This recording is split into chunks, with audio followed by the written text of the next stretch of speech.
नमस्कार साथियों, स्वागत है आपके अपने चैनल डायरेक्ट टू माइंड में। साथियों, इस वीडियो में बात करेंगे भेदभाव के बारे में। इसका पार्ट 1 मीन्स भाग 1 वीडियो अपलोड हो चुका है। चलिए शुरू करते हैं भेदभाव भाग 2। आपको हम बताए हैं कि कोई भी वीडियो होगा तो 3 पॉइंट महत्वपूर्ण बिंदु, पूर्व प्रश्नों की समीक्षा और कीवर्ड। तो महत्वपूर्ण बिंदु की चर्चा हम पिछले वीडियो में कर चुके हैं। इस वीडियो में केवल पूर्व प्रश्नों की समीक्षा और कीवर्ड की चर्चा करेंगे। चलिए देखते हैं क्या है। देखिए, पूर्व प्रश्नों की समीक्षा, ये भेदभाव से संबंधित सारा डिटेल है जून 2011 से लेकर के और दिसंबर 2019 तक में कितने बार 1 2 3 4 5 5 बार आए हैं। 5 प्रश्न भेदभाव से आए हैं, सन वाइज लिखा है। तो देखिए कैसे प्रश्न आए हैं। हम आगे बढ़ते हैं। देखिए, जून 2011 में नहीं आया है, जनवरी 2012 में नहीं आया है, नवंबर 2012 नील, जुलाई 2013 में भी नहीं आया है। उसके बाद देखिए फरवरी 2014 में आया है। भारत में असमानता का मुख्य कारण क्या है? तो देखिए, गरीबी, धर्म, जाति, लिंग। देखिए, ये आप याद ध्यान देंगे, धर्म, जाति और लिंग ये जन्म से ही निर्धारित होता है कि हम किस धर्म के हैं, किस जाति के हैं, हमारा लिंग क्या है। लेकिन गरीबी जो है आने के बाद, इस दुनिया में आने के बाद निर्धारित होता है। इसलिए असमानता का मुख्य कारण क्या होगा? गरीबी होगा। आप ध्यान दीजिएगा, पकड़ने का कारण तरीका। प्रश्न देखिए, दलित और आदिवासी लड़कियों की स्कूल छोड़ने की दर सबसे अधिक है। देखिए, क्योंकि उनके माता पिता शिक्षा को महत्व नहीं देते। ये गलत बात है। गरीबी और सामाजिक भेदभाव के कारण, ये कुछ सही हो सकता है।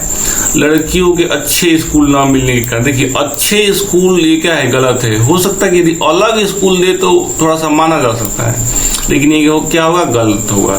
देखिए, शिक्षा का लाभ लड़की के ससुराल वालों को मिलने के कारण क्या है? ये भी गलत है। तो इसमें सही क्या है? तो गरीबी और सामाजिक भेदभाव के कारण। दलित और आदिवासी जहां भी आएगा तो गरीबी और भेदभाव ही उत्तर होगा।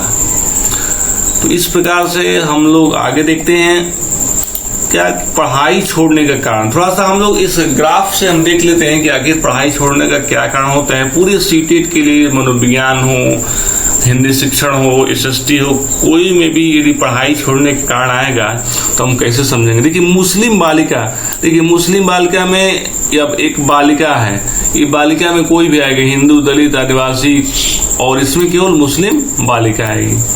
तो उसके बाद 19वीं शताब्दी में क्या स्थिति थी, इसके बारे में भी जानेंगे। देखिए, मुस्लिम बालिका के बारे में कारण आपसे कहा जाएगा कि ऐसा माना जाता है कि मुस्लिम समाज के माता पिता रूढ़िवादी होते हैं, इस्लाम से ग्रसित होते हैं, इसलिए अपनी बालिकाओं को इस विद्यालय नहीं भेजते हैं। लेकिन उसका वास्तविक कारण क्या होगा? कि गरीबी और सुविधा का अभाव। सुविधा कैसा? तो अलग विद्यालय का। इनकी सोच ये नहीं है कि हम इस्लाम धर्म के चलते अपनी बालिकाओं को विद्यालय नहीं भेजेंगे। इनका एक छोटा सा कारण है कि अलग विद्यालय हो तो थोड़ा सा ठीक रहता। ठीक है। उसके बाद बालिका में ये दलित, आदिवासी, हिंदू सभी बालिकाएं आएंगी। इनका कारण ये माना जाता है कि माता पिता शिक्षा के महत्व को नहीं समझते हैं। माता पिता शिक्षा के महत्व को नहीं समझते हैं। लेकिन वास्तविक कारण क्या है? कि गरीबी और सुविधा का अभाव। तो इनकी सुविधा कैसी होनी चाहिए? तो इनकी सोच है कि अलग शौचालय रहता तो बेहतर रहता। और दूसरा क्या है? स्कूल नहीं है। ये जो आदिवासी बालिका है उनके लिए विकल्प सही होगा, क्योंकि दूर दराज इलाकों में बहुत ज्यादा मात्रा में स्कूल नहीं होते हैं। और भेदभाव भी एक कारण है। ये भेदभाव किसके लिए सही होगा? दलित बालिका के लिए। दलित बालिका विद्यालय न जाने के कारण भेदभाव। आदिवासी बालिका विद्यालय न जाने के कारण स्कूल नहीं है, पास में स्कूल नहीं है। और एक मान के लिए हिंदू बालिका, चाहे कोई भी बालिका के स्कूल नहीं जाने के कारण क्या है? कि अलग शौचालय की व्यवस्था नहीं है। उसके बाद 19वीं शताब्दी में एक वाक्य है कि मतलब महिलाओं के बारे में कि यदि महिला पढ़ेंगी लिखेंगी तो विधवा हो जाएंगी। इसकी चर्चा हम लोग इतिहास में करेंगे। तो उस समय बालिकाओं के लिए, लड़कियों के लिए अलग स्कूल, बहुत सारे स्कूल खोले गए, जिसकी चर्चा हम आगे करेंगे। तो आपको बता दें, पढ़ाई छोड़ने का कारण जो है मुस्लिम बालिका के लिए अलग है, कोई भी बालिका के लिए अलग है। 19वीं शताब्दी में कुछ और रूपरेखा थी। तो इस प्रकार से हमने पढ़ाई छोड़ने का कारण जाना। अब चलिए आगे देखते हैं कि क्या है। देखिए, सीटेट दिसंबर 2014 में आया है, बहुत ही इंपॉर्टेंट प्रश्न है। जुलू क्या है? जुलू क्या है? दक्षिण अफ्रीका की एक भाषा है, एक राष्ट्रीय पशु है, एक परंपरागत नृत्य है, एक जनजाति है। ये क्या है? जनजाति है। देखिए, आप पढ़े होंगे तो जानते होंगे, जुलू एक जनजाति भी है और जुलू एक भाषा भी है। देखिए यहाँ पे लिखा है थोड़ा सा कि एक भाषा, और यहाँ पे लिखा क्या है? एक जनजाति। तो आप याद रखेंगे, जुलू एक भाषा भी है और एक जनजाति भी है। सीटेट के लिए काफी इंपॉर्टेंट प्रश्न है ये। अब प्रश्न है कि दो विकल्प दिया है तो सही कौन होगा, एक भाषा या एक जनजाति? तो हम आपको बता रहे हैं कि इसमें विकल्प सही होगा नंबर 1, दक्षिण अफ्रीका की एक भाषा है।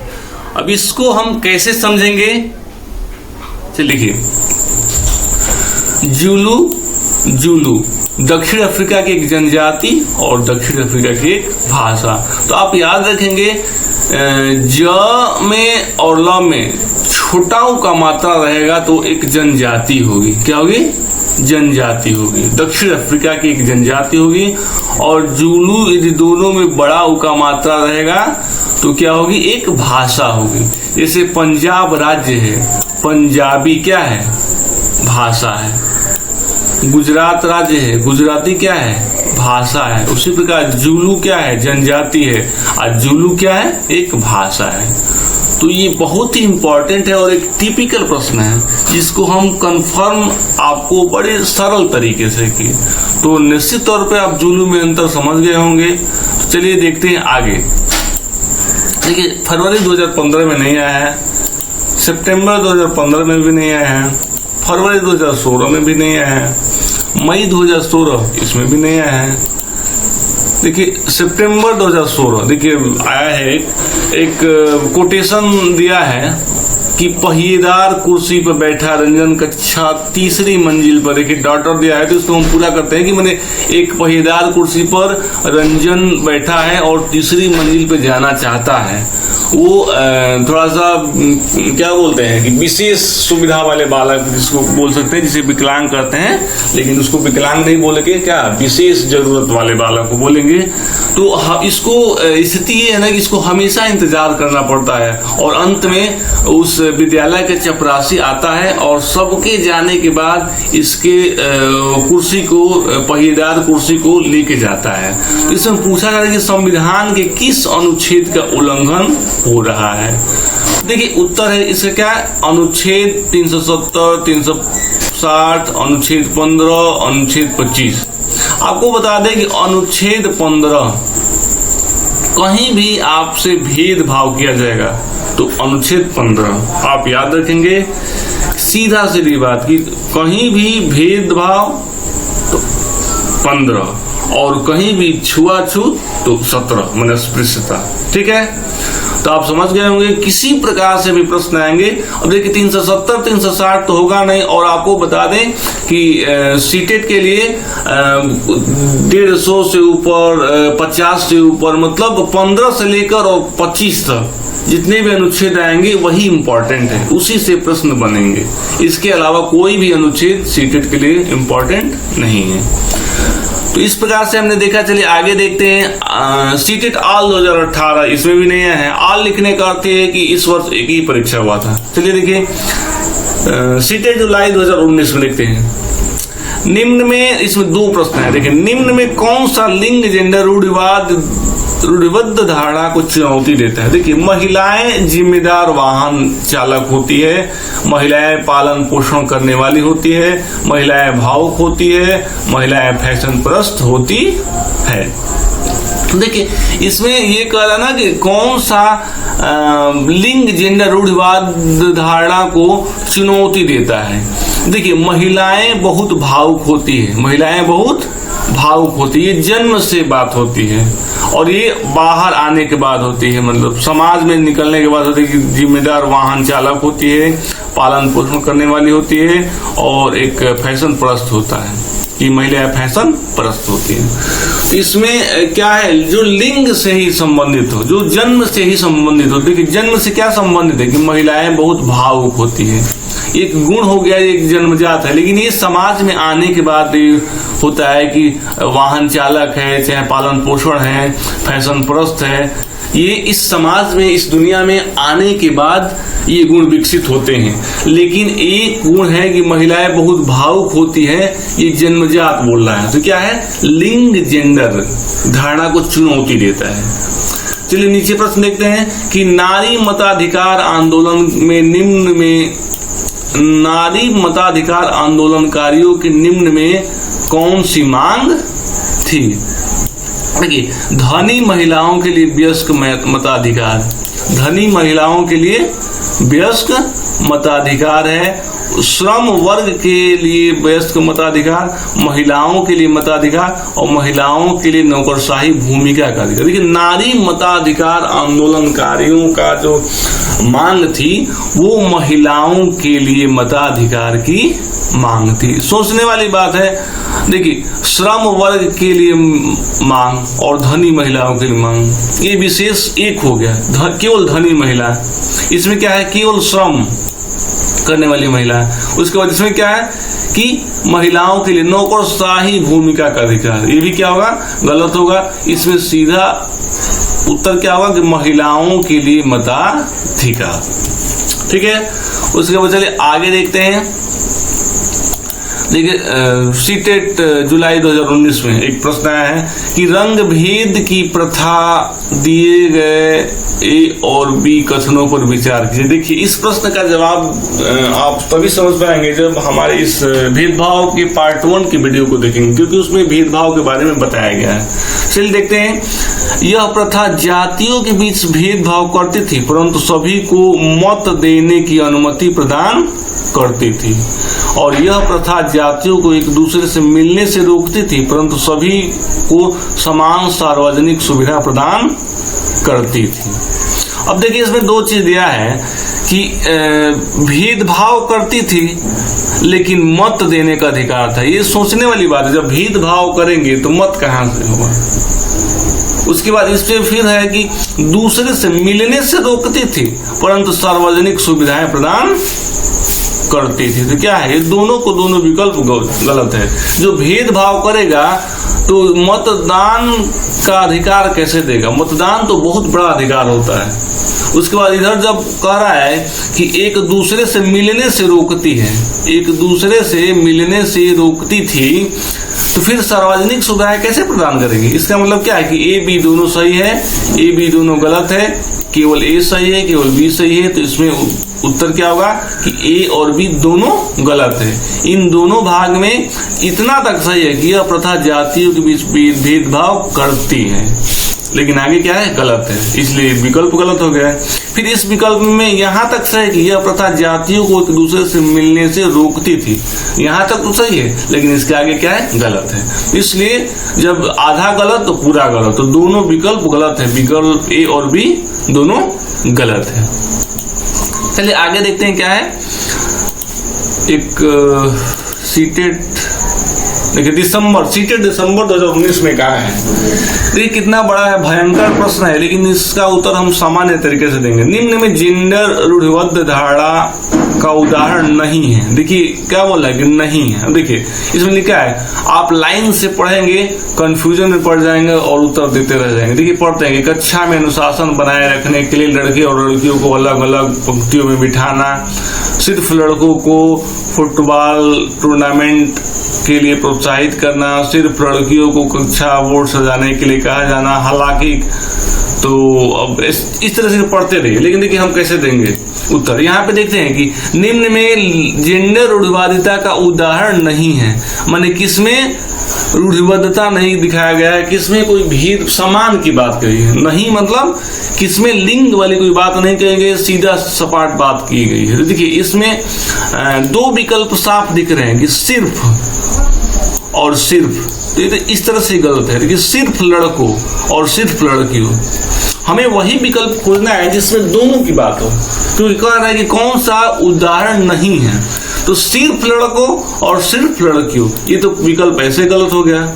इसमें अब आगे पढ़े या ना पढ़े दिख रहा है कि सिर्फ लड़कों और सिर्फ लड़कियों, मैंने एक ही की बात की गई होगी, आगे हम नहीं पढ़ रहे हैं। अब देखिए इसमें लिखा गया कि कक्षा में अनुशासन बनाएंगे लड़के और लड़कियों को अलग अलग। अब देखिए फिर अलग अलग लिखा है, इससे मतलब क्या है कि भेदभाव कर रहा है। और इसमें सिर्फ लड़कों का रहा है तो भी भेदभाव हो रहा है, इसमें सिर्फ लड़कियों का रहा है तो भी भेदभाव हो रहा है। अब देखिए इसमें लिखा है कि हालांकि, अब हालांकि शब्द जो है क्या पॉजिटिव शब्द है, ये विकल्प क्या हो जाएगा, सही हो जाएगा। देखिए बिना पढ़े भी हमने उत्तर दे दिया है, बिल्कुल सही है। यहाँ पे अलग अलग है इसलिए गलत है, यहाँ पे सिर्फ है तो एक बात की गई है। यहाँ पे लिखा है कि देखिए इसको हम पढ़ते हैं तो मालूम चलेगा। हालांकि लड़के कक्षागत चर्चा में दबदबा बनाने का प्रयास करते हैं, लेकिन लड़कियों, देखिए लड़कियों एवं लड़कों दोनों की सहभागिता को प्रोत्साहित किया जाता है। देखिए लड़कियों और लड़कों दोनों की सहभागिता का, तो क्या हो गया, विकल्प सही हो गया। ठीक है, अब चलिए नीचे देखते हैं क्या है। इस प्रकार से खत्म हो गया ये, और हम देखते हैं कीवर्ड। हम आपको बताएं किसी भी चैप्टर में, किसी भी टॉपिक में हम कीवर्ड बताते हैं, तो यदि भेदभाव को आपको बढ़िया से कवर रखना है तो आप याद रखेंगे, कितने शब्द याद रखेंगे हम आपको बता रहे हैं। देखिए ये लैंगिक पूर्वाग्रह और रूढ़िबद्ध धारणा, ये काफी इंपॉर्टेंट है। हम इसकी चर्चा वीडियो के पार्ट 1 में किए हैं। इस वीडियो को समझने के लिए आपको पार्ट 1 देखना बहुत जरूरी है। देखिए लैंगिक पूर्वाग्रह और रूढ़िबद्ध धारणा जो है राजनीतिक जीवन में भेदभाव चैप्टर से प्रश्न आएगा, मतलब राजनीतिक जीवन के भेदभाव चैप्टर के लिए ये शब्द इंपॉर्टेंट है। इसके अलावा सामाजिक अध्ययन शिक्षण में भी ये शब्द इंपॉर्टेंट है, मनोविज्ञान में भी इंपॉर्टेंट है, और हिंदी शिक्षण में भी इंपॉर्टेंट है। मतलब राजनीतिक जीवन के एसएसटी में भेदभाव चैप्टर के लिए इंपॉर्टेंट है, और 3 विषयों के पेडोलॉजी मतलब शिक्षण के लिए इंपॉर्टेंट है। कौन कौन, सामाजिक अध्ययन, मनोविज्ञान और हिंदी। तो आप इसे याद रखेंगे, ये बहुत इंपॉर्टेंट है। उसके बाद भेदभाव के बारे में यदि जानना है तो आप 3-4 लोगों को याद रखेंगे, एक दलित के बारे में, एक आदिवासी के बारे में, और एक महिला लड़की के बारे में, मतलब कोई भी लड़की हो, एक लड़की के बारे में, और एक दलित और एक आदिवासी लड़की। इन तीनों लोगों के लिए विकल्प अलग अलग होंगे, थोड़ा सा बताए हैं। यदि अनुच्छेद आप याद रखना है तो आप 2 याद रखेंगे, एक अनुच्छेद 17 और एक समानता 15। ठीक है, उसके बाद कीवर्ड में एक पेज और बचा है, देखिए इसकी चर्चा कर लेते हैं। देखिए रंग भेद में आपको क्या जानना है, प्रजाति के बारे में, और रंग भेद के नियम के बारे में, और इसके लिए आवाज किसने उठाया, इसके लिए काम किसने किया, इन 3 चीजों के बारे में जानना है। देखिए जुलू भाषा है, इसके बारे में जानना है, और जुलू के साथ साथ अफ्रीकांस भी भाषा है, इसके बारे में जानना है। तो उधर 3 चीज हो गया, और इधर 1946 में इसका उन्मूलन हुआ, इसके बारे में थोड़ा सा जान लें। उन्मूलन करने में मुख्य व्यक्ति थे नेल्सन मंडेला। इस प्रकार से रंग भेद के बारे में 3 पॉइंट ऊपर और 3 पॉइंट नीचे हो गया, इतना याद रखेंगे तो कवर रहेगा। उसके बाद देखिए स्कूल छोड़ने का कारण। देखिए स्कूल छोड़ने का कारण मुस्लिम बालिका और 19वीं शताब्दी। 19वीं शताब्दी के बारे में हम जानकारी के लिए बताएं, लेकिन आप केवल इस चैप्टर में केवल 2 लोगों के बारे में जानेंगे, एक मुस्लिम बालिका के बारे में और एक केवल बालिका के बारे में। याद रखिएगा केवल बालिका मतलब दलित, आदिवासी। देखिए गरीबी, सुविधा और भेदभाव। देखिए गरीबी जब आएगा तो मुस्लिम बालिका के लिए उत्तर होगा, सुविधा आएगा तो हिंदू बालिका के लिए उत्तर होगा, भेदभाव आएगा तो दलित बालिका के लिए होगा। वैसे एकदम कन्फर्मेशन नहीं है, हम आपको अलग अलग करने के लिए बताएं। विकल्प तीनों के लिए तीनों सही है, लेकिन थोड़ा थोड़ा अंतर समझने के लिए आपको हम बताएं। याद रखिएगा ये तीनों शब्द तीनों बालिकाएं के लिए सही होगा। उसके बाद देखिए, शिक्षा के लिए संघर्ष किसने किया? तो दलित ने किया, औरत ने किया और लड़की ने किया। ठीक है। उसके बाद भीमराव अंबेडकर के बारे में एक कथन है कि बंबई में उस समय किस जाति को अछूत माना जाता था? तो महार जाति को। उसके बाद उन्होंने एक छोटी सी कहानी कही है छुआछूत के बारे में, अपने जीवन में घटित कहानी। उसके बारे में एक ये भी इम्पोर्टेंट हो सकता है कि वो किस किताब में उन्होंने ये बात कहा है। तो भीमराव अंबेडकर के बारे में कितने चीज? बंबई और किताब। तो याद रखिएगा, इस प्रकार से हमने भेदभाव को समाप्त कर दिया। आपको किसी प्रकार की परेशानी हो तो आप कमेंट करके बताएं, और यदि आपको पसंद आया हो तो इस वीडियो को लाइक करें, कमेंट करें, शेयर करें। बहुत बहुत धन्यवाद।